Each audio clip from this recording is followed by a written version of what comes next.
saving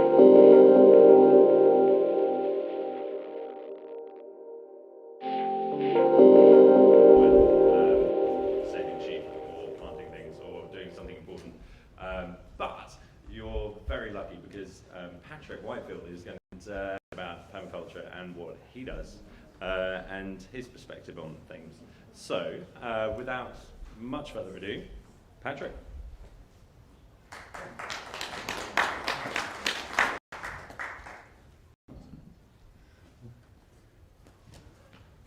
Right, hello everybody. Is that working?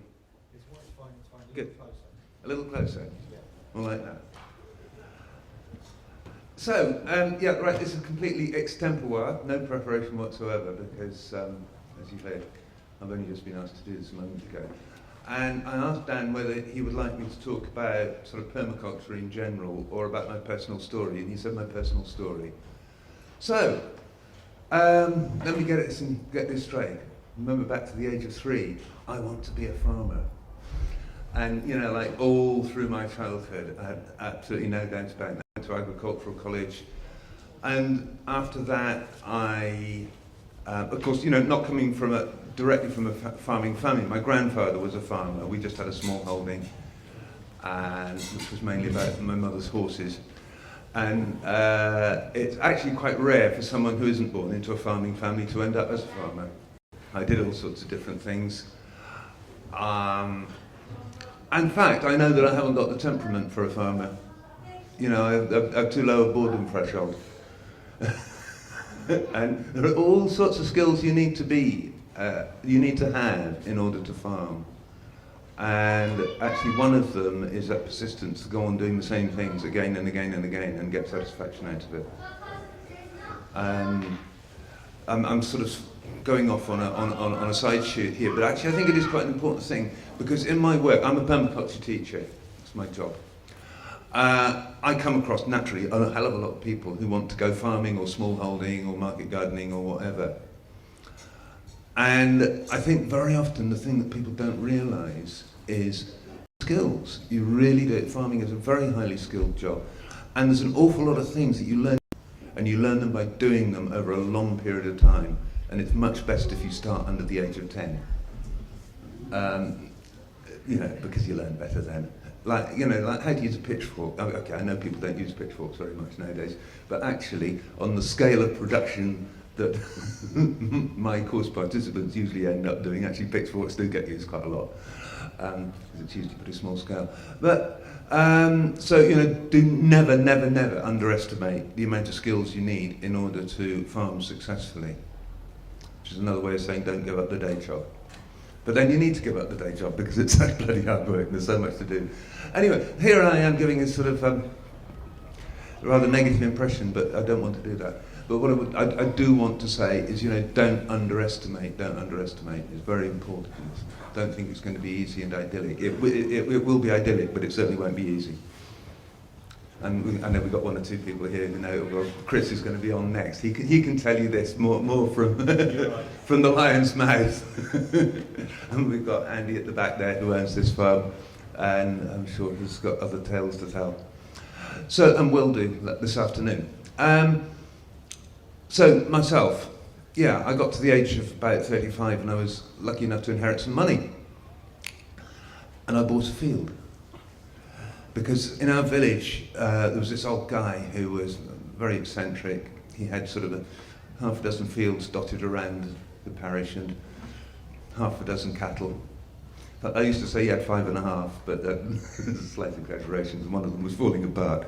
And he never did anything with his land. You know, he hadn't touched it, he hadn't ploughed and reseeded or used any fertilizer or anything like that, ever. And so each one was an absolute, you know, marvellous wildflower meadow. And so I bought one of them. And there I was, this was before I got into permaculture. I mean, I sort of vaguely knew about it. It was a word that was hardly even known then. And so there I was with this wildflower meadow. And I had a teepee, so I moved in with my teepee and I lived there for 8 years. And that was a wonderful experience. I must admit, I didn't do winters. I did spring, summer and autumn, but in the winter there was a caravan I used to go into. The teepee was made for a semi-desert environment. doesn't do well for our wet environment. Yeah, if you ever want to live outside, yeah, or a bender. That's the way to do it. Anyway, so I lived there for 8 years, and that was the most incredible experience. I've been so lucky to have that experience of life, of living so close to nature, seeing the changes of the seasons, seeing all the different plants, getting to know them, seeing different wild animals, having some quite close encounters with wild animals. And, shall I tell you about my power animal? It was one day, you're supposed to go on a quest to find your power animal. And you go on shamanic workshops and you sort of pretend to be an animal. Oh yeah, I think I can feel a buzzard coming through, and that's kind of... What you really need to do is just spend a lot of time out in the countryside, and your power animal will come to you. I was out walking one day in the countryside, and it started to rain, and nearby there was a wood, and in that wood there were 2 enormous yew trees, so big and so old that their domes were like thatched roofs, and I knew you could go in under there and pretty well any rainstorm stay dry. So I went in there and sat down, and they were at the edge of the wood, so I was looking out over the countryside beyond. And after a while, a hare lolloped along with exactly the same thing in mind and sat down in front of me, also looking out at the countryside. And so for a little while, we just sat there, me and the hare, and then eventually me, being the sort of fidgety kind of can't stand still for long human being that I am, I fidgeted. The hare looked round and said, "Oh, better go." And so he lolloped on. But ever since then, I've had a very strong affinity with the hare. Not an animal I would have chosen consciously, but of course this stuff is all unconscious. So anyway, I had this field, and so what do you do with a wildflower meadow? You can't just leave it alone. If you leave it alone, first thing that happens is a whole lot of a small number of grasses outcompete everything else. Because in a very diverse grassland, you've got all sorts of different plants growing together. Some of them are big and tall, some of them are short, some grow early in the season, some grow late in the season, some have deep roots, some have shallow roots, some do better in a dry year, some in a wet year, and so on and so on and so on. They're all different. And what happens is every year, once a year, the whole lot get cut down to the same size, and so the little ones get the same chance to grow again as the big ones. If you don't do that, it's just the big ones.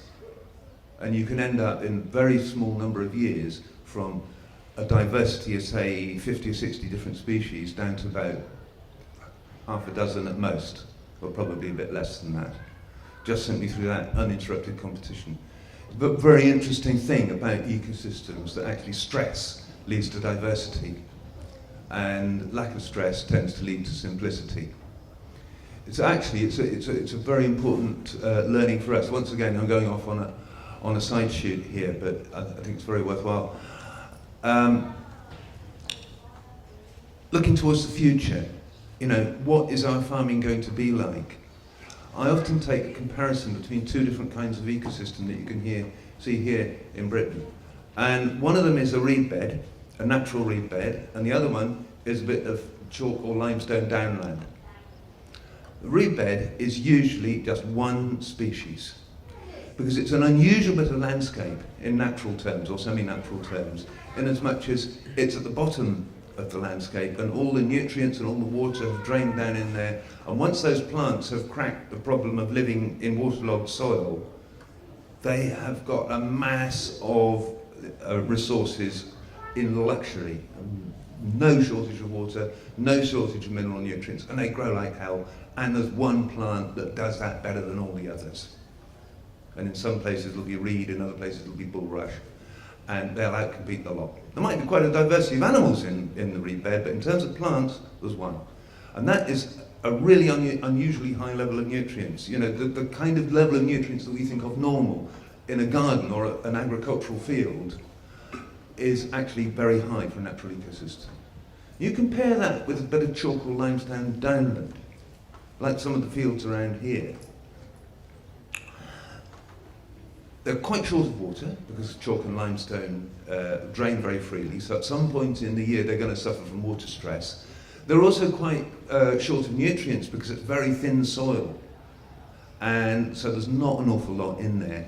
And historically what used to happen is they graze the sheep up on the downland, on the hills, and then at night they take them in to the arable land, and sheep mainly shit at night, and so they would transfer the nutrients from the downland onto the arable land. It's the only way they had of making the arable land richer. And so over the centuries these fields have been impoverished. And you can get, on some choice bits of chalk downland, you can get 100 species in a single square metre. And it's mind-boggling, but I've never seen that. My field had about 60 species, well, no, 100 species altogether, including grasses and shrubs and things. Now, what we have done as a culture over the past century, particularly over the last half century, is farm like the reed bed. Because we've had an abundance of resources from fossil fuel. And we've got this one-off bonanza of fossil fuel. We're spending it like there's no tomorrow. And so we put maximum resources into anything. And under those conditions, monocultures work best. Certainly from the view of short-term productivity, short-term profitability. You know, it's simple. You've got the economies of scale. No fiddling around with doing this and that. You just go in your tractor in the morning, switch on the radio, and drive like hell all day. And now we can't do that in the future, because the level of resources that we've been used to is not going to be there. Now, we don't know how soon the change is going to happen. It's already happening, in fact. It's already, they say, the future is already here, but it's here unevenly. Or I've slightly got that quote wrong, but it's already here, it's just unevenly distributed. Thanks. Yeah, the future is already here. It's just unevenly distributed. Who? William Gibson. William Gibson. Thank you, William. But certainly here in Western economies, it's not really beginning to pinch yet. Although it is to some extent, price of fertilizer has absolutely shot up in the past couple of years, because that's based on fossil fuel.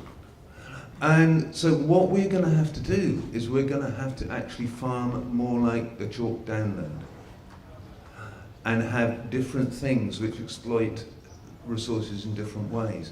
Because if you actually look at the amount that is produced per hectare or per square metre, actually mixed crops, polycultures produce more. As long as they're well designed, because anyone can design a polyculture that produces less than a monoculture. Just chuck a whole lot of things together without any real understanding.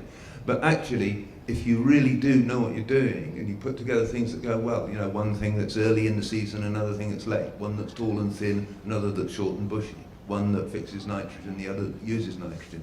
And those kinds of approaches, and indeed, there I'm talking about a single field, but also having mixed farms where you have a number of different enterprises on the farm, like sheep and cattle, complement each other in various different ways. Very important.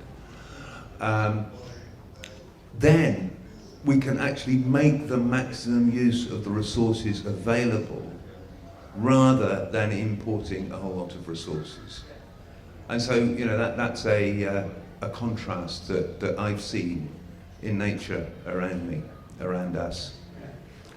It's what I call landscape reading. I'll be doing a landscape reading walk tomorrow, actually 2 o'clock, starting from the Tin Village, if anyone's interested.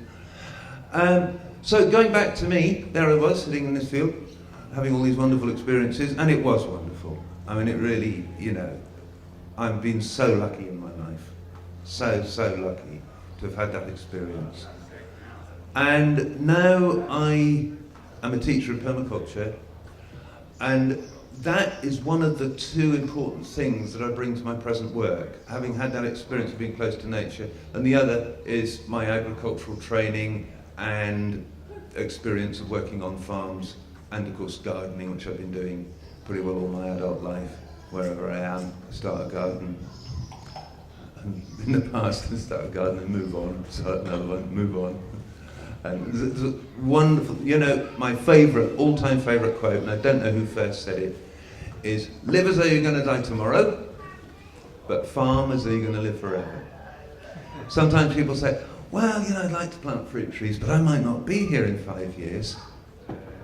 Don't worry about it. Someone else will be. And they may not eat the fruit, I have to grant you. They may let the fruit fall on the ground and rot. But very soon, someone's going to thank you for planting those fruit trees. So what happened is, various things happened, but to cut a long story short, I got older and wasn't there all the time, became a permaculture teacher, travelled a lot, even moved out of the area, although I moved back again. And I decided it was time to move the field on. So I, oh hang on, no, I was right back there. We're saying what happens if you don't mow it. One of the things you need to do with a wildflower grassland is mow it every year. Well, either you get a very different kind of ecosystem if you graze to what you get if you mow. This was a meadow, and a meadow means a field which is used for haymaking. So once a year, in July, it would get mown, hay-made, and then later on in the autumn or late summer, when the grass would grow a little bit, you'd bring in some animals for after grazing. And that's the basic system. And so I had to find people who were willing to take on about 4 mowable acres, which in those days was difficult, and in these days it's even more difficult. You know, as farms get bigger, people's equipment gets bigger. Oh, I couldn't even get my kit in through your gate. You know, that kind of somewhat machismo attitude that you come across now and then amongst people. But no, strictly speaking, it is not worth someone's while. You know, a contractor or someone, or a farmer who does a bit of contracting, if you say, oh, can you come round and do my thing? You know, it'll take you about 40 minutes. It'll take you an hour to get there and an hour to get back. Well, you know, unless you're going to pay him for those hours that he's on the road, he's not going to want to do it. So I handed it on to the Somerset Wildlife Trust. I was very lucky, actually, that they accepted it. Although it is, you know, it's a wonderful semi-natural ecosystem.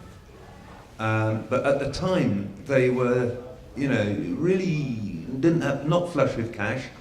And normally they wouldn't take any gift of land unless they were always also given a gift of money in order to be able to manage it, because they had to pay people to, you know, to go out and find a farmer and do fencing and things like that. It's all the kind of thing involved in managing a field like that. But it fitted in with another chain of nature reserves they had, and so they took it. And I was only just in time, because after that London got the Olympics, and boom, all lottery money dried up for whatever good cause, worthy cause you might think. They took virtually all of it, gave it to the Olympics. Are you allowed to swear on these talks? They gave it to the fucking Olympics. I mean, really, I think if people want to watch competitive sport, they should bloody well pay for it themselves. You know, and here we are in a situation of total ecological crisis, and they take it away from nature conservation. You know, what sense of values is that? Anyway, so if I'd been 6 months later, they wouldn't have taken it. And then I don't know what I would have done. Well, I would still have it. But, you know, it's a real relief. You know, they put in fencing, they put in water, and they've got the contacts with farmers who'll come and do the mowing and all that kind of thing, more contacts than I've got. And so, but I still go there. I planted an orchard while I was there, and I still have access to that orchard, which is fair enough, you know. Access to my orchard in return for 6.5 acres of what could be prime agricultural land. One other thing I hadn't mentioned actually is right at the beginning, when I first got the land and started looking after it, I was advised by someone from the very same Somerset Wildlife Trust, who should have known better, to plant trees on part of it. And that was just about the worst thing I could possibly have done. And I would urge people who have this urge to plant trees, is just think, is this a suitable place to plant trees? Very shortly after that, a famous report came out by the then Nature Conservancy Council, listing the losses of semi-natural ecosystems over the previous 50 years. And, you know, woodland was 50% and all chalk downland was 80%. And the kind of herb-rich meadow that I was talking about there, 97%. And now is I destroying another half acre of it. You know, it's not a good idea. And very often what happens is that the only not the only, but most of the semi-natural grassland that remains is on steep slopes, because those are the places which are difficult to farm intensively, or even impossible to farm intensively, so they haven't been fertilised, they haven't been ploughed and reseeded. Adding fertiliser reduces diversity, as I'm sure you can work that out from what I've been saying. You know, a few very responsive plants take over and crowd out everything else. So you get steep slopes like this, and people will often look at these steep slopes and they're beginning to scrub up, because at the same time farmers can't afford to pay wages for someone to go out there and cut the scrub by hand. The returns on the land just don't warrant that degree of management. And so people look at it and think, well, that's scrubbing up, let's help it a bit, let's plant a few trees. And what they don't realise is that they're dealing with one of the last remaining jewels of biodiversity, of which we have lost probably about 99% by now. And these places really need to be preserved as grassland. I'll just finish off by sort of raising the conundrum of global warming. You know, is it actually worth preserving natural ecosystems, semi-natural ecosystems, which is what we're talking about here, with great diversity, which are adapted to the present climate? With 6 or 7 degrees of climate change, are those ecosystems going to be viable? Are we completely wasting our time? Well, I don't think we are. I think for various reasons. One is we can never know the future, and at least we're preserving them for a certain amount of time. Another one is that there is actually some evidence that really diverse ecosystems are more resilient and more able to withstand changes like sudden increases in temperature than more simple ecosystems. So semi-natural woods, great deal of diversity, had some chance of preserving their functions as an ecosystem into a climatic era in which individually those species are not suited, because there's that degree of interconnectedness and ecosystem function. I mean, this again is something we're only really going to find out when it happens. And thirdly, I think, because I don't want to get too fixated on the outcome of things. Here, I mean, a lot of what I do in my life has been guided, or let's say inspired, by a great saying of Mahatma Gandhi. And that was, be unattached to the fruits of your labour. Don't worry whether you're going to succeed or not. What matters is whether you know that you've done the right thing. And that's how I try to live my life. I don't say that I always do the right thing, but I aim to do the right thing, and I don't look to see whether the ultimate result will be success, because that ultimate result doesn't just depend on me. It depends on the actions of many other people and on natural forces way beyond my control and way beyond our control. And I think in the sort of global situation that we find ourselves in now, it's very easy to get depressed. And it's very easy to say, well, why are we bothering to do all this stuff? Because we may not succeed. It's the wrong question. The question, will we succeed or not, is the wrong question. The question is, how do I want to live my life? Thank you.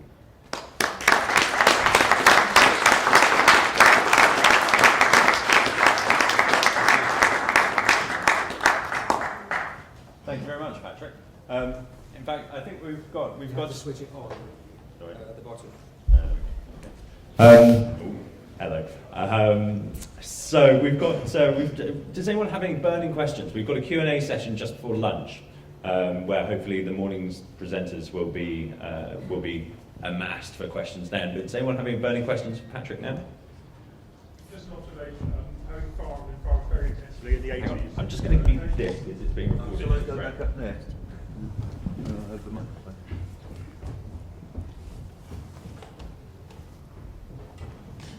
Yeah, having farming very intensively in the 80s, we were putting on about 350 kilograms hectare of nitrogen, which is effectively about a tonne per hectare of what comes in the bag. And you were saying about farmers using maximising the input of resources. That probably was the case in the 70s and 80s when things like fertiliser was cheap.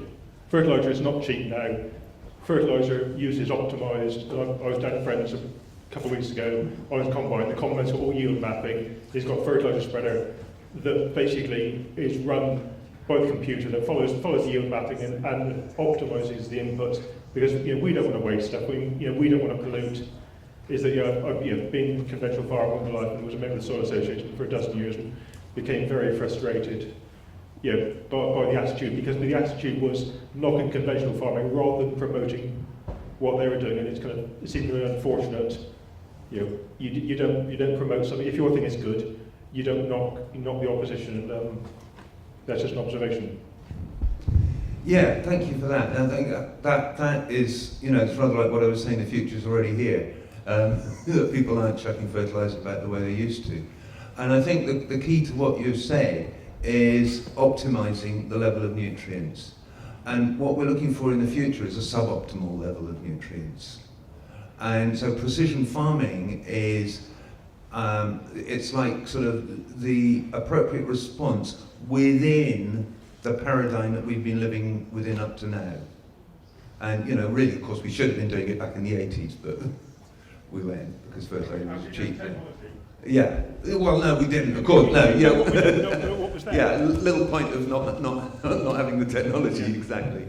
Yeah. I mean, it's incredible what can be done now, but it is still very much a matter of optimising the level of dirt. Then what you do when you get a mixed crop, a well-designed mixed crop, is you're making a bigger use of the resource base. If I can give an example. The agroforestry, where you have a field crop and a tree crop growing together, and one example of that is walnut trees and wheat. And you have the walnut trees in lines running north-south, so there's plenty of time to farm in between the lines of trees. And so you get the cereal germinates in the autumn, and it grows a bit in the autumn, and then it stops during the winter. It starts again in March. And then by sort of late July, early August, it's turned yellow and it's stopped doing any photosynthesis. Meanwhile, the tree crop has started doing its photosynthesis sometime in May, and it goes on right the way through to October. And so there's very little time during that year when you haven't actually got photosynthetic activity. In other words, you haven't got plants producing human food somewhere in that field.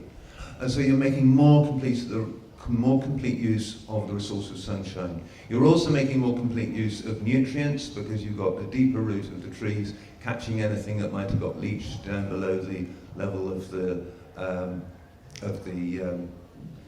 cereal roots. And of course you've got active roots in the field for a longer period of time, again catching nutrients that might be missed, or catching rainfall that might fall at a different time of the year.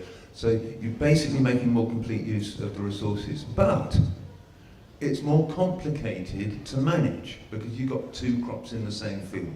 Much easier to manage things separately. So I think what is going to happen is that we'll come to a tipping point where the disadvantage of complex management becomes less than the disadvantage that we can no longer optimise the level of nutrients, that we actually have to accept a suboptimal level and a higher management cost. In other words, what we're doing is we're substituting human management for fossil fuel resources.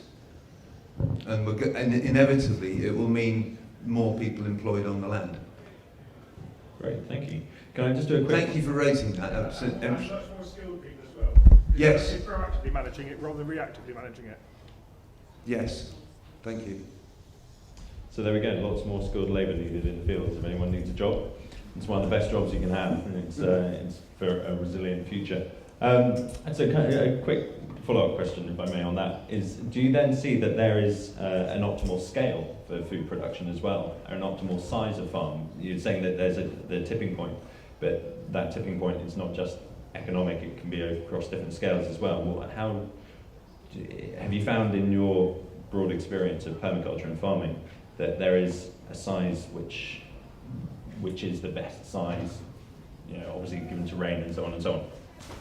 I wouldn't like to mention any figures in this context, but perhaps a general observation that it's likely to be smaller than the ideal farm size under present conditions, because so many of these things only really work on a small scale. I mean, if you look at permaculture, the only place you can really have 100% permaculture with all the bells and whistles is in a home garden, because it's just so complex that when you start getting on a larger and larger scale,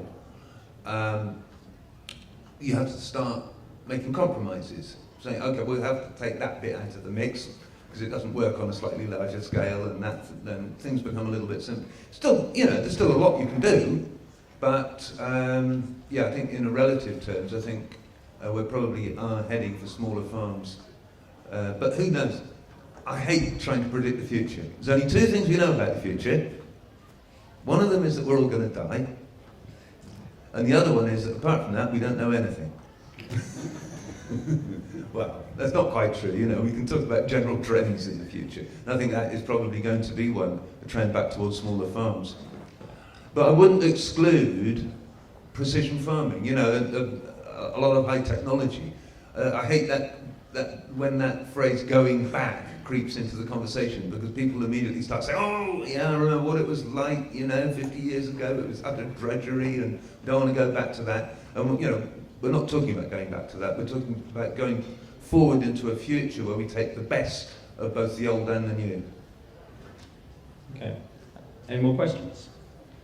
Got time for probably one more question. Thanks. I was just interested, you were saying there was lots more jobs on the land, and do you really think people want jobs on the land? How do you envisage that being? Are they kind of serfs or slaves, or are they co-workers in some kind of communal setting? Because I suddenly had visions of farming systems which do use people rather than fossil fuels, and the people tend to be treated much like tools. I wonder if you could say something about that. Excuse me. First of all, I would say that actually enrolments on agricultural courses in colleges have been going up. And certainly this past year, and I don't know, maybe for a couple of years now, which is an interesting development. The question you're asking is really a social one as much as an agricultural one, or sort of socio-economic question. And again, it's very difficult to predict which way the future is going. I think it's a very interesting question, and obviously it's one that we would like to have some control over, try and make sure that people are treated decently. I sometimes just wonder whether the degree of sort of social decency and democracy and so forth that we have at the moment isn't to some degree based on the material position that we're in thanks to fossil fuels. And that if we go back to a position of scarcity, we might go back to a more authoritarian system. I don't know. I sometimes feel that there might be a connection there, because if you look at the development of democracy, it has been pretty well in train with the use of fossil fuels and the expansion of material economy. So I'd very much like to see a future of a lot of independent small farmers and growers and smallholders and medium-sized farmers, and maybe the occasional big farmer here and there where it's appropriate, with more people being self-employed and people who are employed being treated differently. Being treated decently, rather. I don't mean differently. But, maybe I'm being a bit pie in the sky. Who knows? The future. Thank you. I think it raises the access to land question as well, which is the biggest problem here. That, it is a social problem, isn't it? It's the social models that we use, that we evolve ourselves with, and you quickly run into the fact that you need an awful lot of money to buy land and have access to that land. But hopefully we can come back to that question just before lunch in a bigger Q&A session with the other farmers that we've got here this morning. Because it's a great topic. It's how do we get jobs on land? How do we make it work? So we're going to break now. Thank you.